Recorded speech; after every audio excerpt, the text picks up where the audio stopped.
要帮你帮我注意一件事，就是你们可以移动位置，但是不要一直往外面移动就好。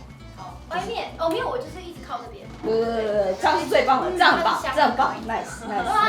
等下人家 me too 你，我跟你讲。不会，有那句吗？他2年后会 me too。大家好，我是 Elma。大家好，我小妖。我是淘淘，我是米莎。我都喜欢 cosplay。等一下，你好，我在喜欢 cosplay。有啦。等一下，你们号称自己是 YouTuber， 不要再叫我 coser， 所以他没在抠。其实是因为 YouTuber 跟 coser 这件事情没办法同时做，因为 coser 就是很辛苦，要一直去外拍还是什么的，对，然后 YouTuber 也是要一直去外拍，也是拍影片，所以我如果2个兼顾的话，我可能会死。小了，我觉得我们要检讨。你们要对，我们已经死了，我们就是正在死的哀死的哀。没在那个没有跳下去的边缘。可是我不够厉害，是因为我只能专心做一件事情。没有，我跟你讲，他的 YouTube 就是100万订阅，好像快100万。哎呀，差3万。这就是专心。今天米莎其实有个特殊的身份，我不知道大家知不知道。5月份就是在南港展览馆办了一场很盛大的这个叫做这名字很长这谁取得好烂AGA， 我觉得很好 AGA 成人动漫，没有后面很长。这个成人动漫展呢的主办其实就是米莎。我觉得应该大家90%人都知道，只剩下10%没有在做关注，我就不知道。我那天在 AGA 巡场，然后其实在现场很多人都来跑来找我说，主办大大可以找你拍照吗？而且我们要假设那还是有10%的人不知道，所以今天就跟大家简单，对，我们就跟大家简单分享一下，就是 AGA 这个成人动漫展。因为其实，在台湾大概这1-2年吧，最早其实我们的成人动漫的第一个活动，我印象好像是叫 cosplay， 是吧？对。其实科普一下，第一个成人动漫好像是在很久以前。有吗？有完全。其实成人动漫展很默默的办，然后也默默的结束，然后其实他也没有进行大肆宣传，而且是因为那个时候很容易被骂吧？对，那时候很容易被骂，然后而且他也没有第2届，所以就这样。可是他是真的是第一个。我觉得在10年前，其实要办成功也比较难，因为当时的风气跟我觉得cos圈的感觉，其实没有像现在这么开放。当然还是有住海边的人啦，可我觉得包容心强的人变得更多，这样子。那个时候第一个是引进日本人来，因为台湾人没有愿意去做大尺型的贩售这样子。对。那个主办一定很后悔，就是他太早办。对。所以我觉得有时候一个活动好，它真的是天时地利人和。其实我讲到大尺，我最近在想，我们都会说大尺场，我去参加大尺场。对，可是我要讲就是说，因为现在很多动漫的衣服也很性感，那你们自己怎么去定义大尺或成人的界限，在 cosplay 上面？其实大尺这个字就是大尺度的意思，那就是游走在就是尺度边缘。那成人这个意思有点像是他已经18岁以上才能观看，那就是几乎就是露，然后之类的，或情趣用品之类的那些东西都放在成人。那大尺度就是它不露点，可是已经几乎在那个游走边缘。对，在大尺场的 coser 们他们会摆一些你平常在一般动漫展看不到的动作。对，但我要先声明一下，我们其实不算是大尺场。你们不是大市场吗？没有，大市场有点像是 for cosplayer。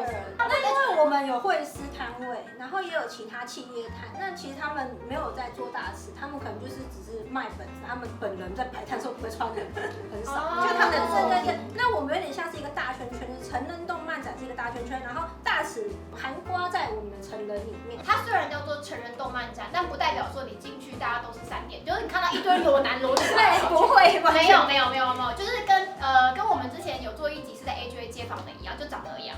那我为什么我会找米莎聊这个？是因为我觉得也是蛮难得的，就是说这是台湾的比较特别的活动。对。然后我也很好奇说，为什么你会想要办？应该大家参加过 FF 都懂，就是我还没讲就懂了。我觉得一人讲一个，我觉得他讲完我就会懂嘞。我觉得就是如果我是女角cos的话，我一定会想要卖性感的东西嘛，因为会比较赚钱嘛。可是他当天衣服又不能什么。毕竟人家是全年龄场，那为便民让小孩子看到不该看的，因为那个地点也不太适合。对，所以很多 coser 其实慢慢的不再参加那个像一般的 FF 啊、CWT 之类的。那我就想说，既然现在大家都这么流行穿很性感，那我不如帮大家办一个专场这样子。可是后来又有会师跟我们说，而且他们卖的东西也开始有点危险。然后我想说，那不如就什么都拉在一起办吧，我就是成人向的都来吧，我都收。你那一届5月份是多少人参加？2天的话3万人，就在南港展览对，办2天。这个市场是有的。那淘淘为什么有参加？蛮清楚的。我认识的淘淘不是，我最早期认识的淘淘是家教很严，然后穿衣服很保守的。现在这样吗？然后某一天淘淘就跟我说，我现在最近在看 BL， 好辣。你让淘淘讲一下为什么他会想要参加大职场？因为一开始就是我朋友就是想要参加嘛，然后我就以小帮手的方式去就是帮助他，然后发现就是因为他也说我可以卖东西，然后结果去了之后呢，就发现就是那边的人很愿意消费，就是他们觉得说。就是其实我第一次参加就是大职场的时候，我穿毛衣就是高领，然后长裙，然后包得很好，就对。但是我那时候故意就是穿一个显胸的衣服，然后就是来的人就是人妻感，好喜欢，感觉比一般的场次还要就是愿意被就是有人愿意消费。那我觉得这个是一个契机让我想参加，因为现在场次越来越少人就是收书嘛，或者是愿意购入实体的东西，他们可能来了就说我没有钱，然后就是跟你合照，就走了。你说免费载的。对，我分享一下我的经验好了，因为我上次去大职场，我觉得蛮特别的是，它其实是变相的一种解放。我这样比喻好了，就是你平常你不可能裸体，然后走在路上说，我裸体，我是男生，你也裸体，你是男生，你会有一样的眼光，世俗的道德给框起来。可是我觉得在大职场的时候呢，你可以尝试比较清凉的穿着，或比较性感的穿着。反正大家在沐浴这种情况下，大家觉得穿的很少的人好像都没什么，然后搞不好出去外面有什么人穿衣服。你办这活动有遇到负评吗？比如说什么败坏扣圈风气啊那种。这个没有，完全没有人讲这个，因为很像主场跟客场的，他就只有一个人，然后其他人都是喜欢这种大尺度风格，然后他突然这样一讲，然后会被打死。那可是反而会有人说我潜规则，不过他们可能会觉得成人这种东西就是势必存在，就是什么潜规则，潜规则。那我想要问一下，就是像如果是一般你们这种场次比较激烈的话，摊位会比一般的高吗？大概多少？就收入是不是？对啊，跟一般你参加的赚的一般项多吗？我觉得有大概2到3倍以上，差这么2到3多。倍。对，因为这样当你服装就是比较大的时候，你的开价就会比较高。然后开价高的话，愿意消费的人就是进来的人愿意消费，扣除成本之后，你的那个当然会起来啊。成本是什么？成本就是比如说就是拍立得啊，或者是对，而且还有当下他们很愿意跟你互动。这算是大尺度 coser 自己衍生出来的摄影圈的文化。还有刚刚淘淘讲到收入比较高的部分，是因为我自己有分析，因为大家都已经限制18岁以上，大家都已经基本上有工作，对，有稳定的，然后他们成年人对愿意消费，然后加上我们票其实不会像其他场次一样，就是比较偏便宜，我们是偏贵的，所以进来的人其实都有觉悟。有那个觉悟，那个钞票就是一叠，就有一定的那个消费能力的人。他们现在是这样子的。那其实我们这边有统计各摊位的收入，就认识的问一下，就说你们大概赚多少？其实我有请那一些摊位的人去寄一些意见调查回来给我，像是会师他们最低好像是2万，对，那 coser 最低的话，其实 coser 真的蛮高的，好像是5万。男生的部分可能会偏少一点，那我希望大家以后可以就是多来尝试我们这边，就是不一定就是专门给女 coser， 男 coser 也很欢迎。我也很想问这个因为是我超想问的，其实我很许愿说以后会不会有可能想要分区吗？我想要分区，以后会一定会做这件事情。男性向跟女性向。对，我们可能会找一些好像是男模啊或男优啊来进行一些AV 男优。对。那还有刚刚就是想要问那个收入嘛，那我们这边的最高收入我看到是好像有2天赚50，应该还有更高的，我是没有问到。那会师好像最高好像是2天30。你拍的穿比较少，然后比较大尺，然后你收入就会比较高，然后点赞可能也会比较高，然后外界就会觉得后圈都这样，越来越像那个拍写真旅游啊，会不会有这样的担心？或者是说你会跟你父母讲说你在拍什么？其实我自己会担心，而且我也有点天人交战。如果说父母的话，我觉得我父母就是被我弄得很开明，我会跟我父母好好谈嘛，说就是其实我觉得这是我现在这个时候可以做的事情。以前我阿妈还会就是我放一张有点露乳沟，阿妈就打电话过来说，那个照片太露了，赶快删掉。然后那时候我在上课接到什么？现在阿妈还帮我点赞，还说好漂亮哦，美女仙女。那有没有时候考虑带阿妈来参加？没有，参加前我会跟她就是做个报告，握手可以吗？然后还是你可以拥抱吗？还是怎样的那个接触？我觉得这都是跟另外一半谈好，尊重我的兴趣，我觉得这点是所有的情侣之间必须要沟通跟磨合。你有没有那种就是圈子里面扣圈真的会有这种，他可能会觉得说，我的朋友变了，或者是我的朋友走歪了。在那之前，就是我可能也是带着这样子的感觉去想说，怎么这个人开始拍的比较，你有去想过别人？我有去想过别人，因为当时我们这个圈子也是慢慢的在演化。今天也是想说跟观众分享一下，因为有些人可能他并不是这么了解 cos 圈，然后我们也是想分享说，其实现在的 cos 圈蛮多元的，不管什么样的风格 ，only 场也好，一般像或者是大职场，大家都可以去参加，然后去体验不一样的 cosplay 氛围跟文化。不过我是觉得大职场应该还是个前提啊，因为毕竟是大职或成人，所以无论是参加的人还是摊主，都一定要18岁吧？所以一定要不能够说什么今天国中生或高中就跑来参加这种，这会有法律问题。当摊主也好，或是来观光也好，要特别注意的一些事情。摊主的话规定，我们其实都会寄那个创作手册对，给大家。要露的你。第一个是不要露点，然后是真人不能露点。第二点是不要在法律内这件事情还是没办法成。你们报摊的时候会有需要证件吗？其实是要的。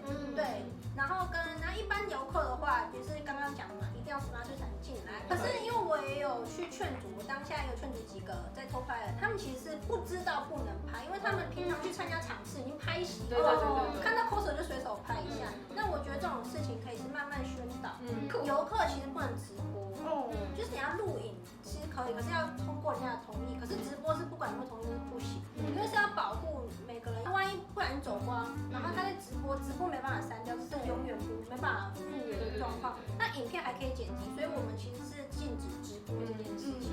你们有过违规的摊主吗？也是有，可是我觉得那些违规都还是在可接受范围内。像是其实我们有规定说场内不能饮食，就是像那种很严重的才会禁止他们做。那其实有一些小事情都是睁一只眼闭一只眼。这一次就是摊位是有分为包厢跟一般的，就是服装有那个限制的。对，就是像包厢的话，因为关起来你也看不到。对。可是这个就是让大家自由行政。举办的话，顶多他被警察带走，就这样，因为不是我们收钱的。其实我们有做好，就是说你们贩售物要让我们主办单位去进行一个申请，我们就是一条一条的让我们审核，然后审核过，我们会帮大家印制一个官方出的那个价目表。那我还有问题，就是你现在 AGA 跟 CosFans， 那这两个活动你未来的规划频率大概是怎么样？一年要几次啊 ？AGA 就是1年1次，就确定1年1次。对，1年2次我会死。CosFans 的话，就是在寒暑假的快要结束，或者是刚结束的那1个礼拜。那还有其他的活动规划？我们11月有办 ACE 创作展，动漫创作展的。那万一28的他要办，你会打吗？这个是有分级的。有分级，我们有特地规划一个成人区，就是完全这样挡起来。你有逛过唐吉诃德吗？有，对，就像那种地方。然后进去逛的人要先检查身份证，比方说大家都收，可是女性向我会规划女性向区。然后我们也会比较着重于在一些像比较新的产业，像韩漫，大家有看韩漫？超爱。对，像看脸时代那一种，我就觉得如果去邀请到这些厂商，应该会蛮不错的。对，蛮不错，或者甚至邀请作者来，听起来蛮期待的。对。那你们也会邀请国外的 coser 嘉宾吗？当然会啊，这是我们的重点。很多，而且我们其实也外国人询问度很高，都会每天粉丝专页都会有外国人说。什么时候下一次这样子？对，他们好开心哦。我们上次去马来西亚做嘉宾，在 AGA 之前3月份吧，然后就有听到很多马来西亚人，他们都超羡慕。对，因为他们国家没办法办这种活动，所以他们觉得这种活动是他们的梦想。观众就是有什么样的建议，就是想要建议米莎，或者是建议这个活动或未来他刚才提到这些活动的话，你们都可以在下面留言。因为他也说到，其实他也算是新的主办嘛，所以说一定有很多地方我觉得会需要大家给意见，或者是可能会要再把它给调整得更好。对，我也很希望大家给意见啊，就是有做错事情的地方，我们一定会马上改正。最后的话，我想说，因为接下来就是要9月份的那个活动，你可以分享一下那个活动是几号，就广告一下那个活动是几号。那我们9月办的那个 CosFans 是在松山文创园区，就是那个松烟的，然后在2号仓库，9月2号跟9月3号，礼拜六、礼拜日。11月的话是就那个创作展，动漫创作展。那11月是在光棍节，就是很好记。我们还没开始报名，如果有兴趣的人可以来询问我们。什么时候会开始名，对外开始报名，摊位报名。8月的时候，我会把这些资讯就会整理在资讯栏，所以如果大家有兴趣的话呢，可以看一下资讯栏，把人包给大家。记得时间快到之后关注一下。对，没错，不要忘记报摊哦。然后要记得就是特别是否比较18禁的活动，像是成人展啊，或者是 AGA 跟 cosfet。那刚刚讲的这些规定呢，如果大家忘掉的话，去参观之前可以再看一下，就是官方的一些规定。应该都有一些官方规定。希望大家都能够在这些展玩得很开心。对，今天谢谢李莎，谢谢淘淘，谢谢。喜欢我们的频道